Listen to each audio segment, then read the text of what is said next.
আমাৰ যুৱ প্ৰজন্ম আমাৰ ভৱিষ্যত।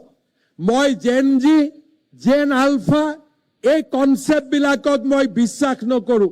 এইবিলাক হৈছে ইউৰোপিয়ান সংস্কৃতিৰ পৰা অহা একোটা কনচেপ্ট। কিন্তু আমাৰ জীৱনৰ বাবে আমাৰ পুত্ৰ আৰু কন্যাতকৈ ডাঙৰ একোৱেই হ'ব নোৱাৰে। আমাৰ নতুন প্ৰজন্মৰ বাবে সকলো কাম কৰাৰ আৰু ৰাজ্যৰ সম্পদক ব্যৱহাৰ কৰাৰ আমাৰ দায়িত্ব আছে। মোৰ বাবে বিদ্যালয়ত মহাবিদ্যালয়ত পাঠ কৰা, অধ্যয়ন কৰা, বিশ্ববিদ্যালয়ত অধ্যয়ন কৰা তেওঁলোক জেন জি, জেন আলফা নহয়।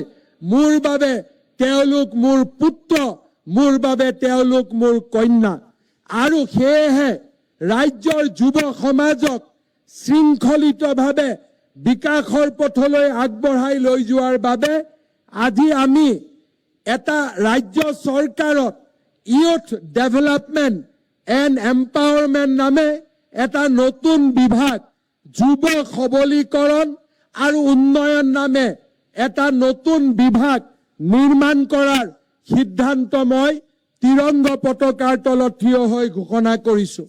এনচিচি, NSS, নেহেৰু যুৱ কেন্দ্ৰ, যুৱক যুৱতীৰ বাবে স্কিল, আমাৰ আৰ্থিকভাৱে পিছপৰা যুৱক যুৱতীৰ বাবে বিভিন্ন আৰ্থিক অনুদান, বিশ্বমানৰ স্কিল, এই গোটেইবিলাকক সামৰি যুৱ সবলীকৰণ আৰু উন্নয়ন বিভাগটোৱে কাম কৰিব।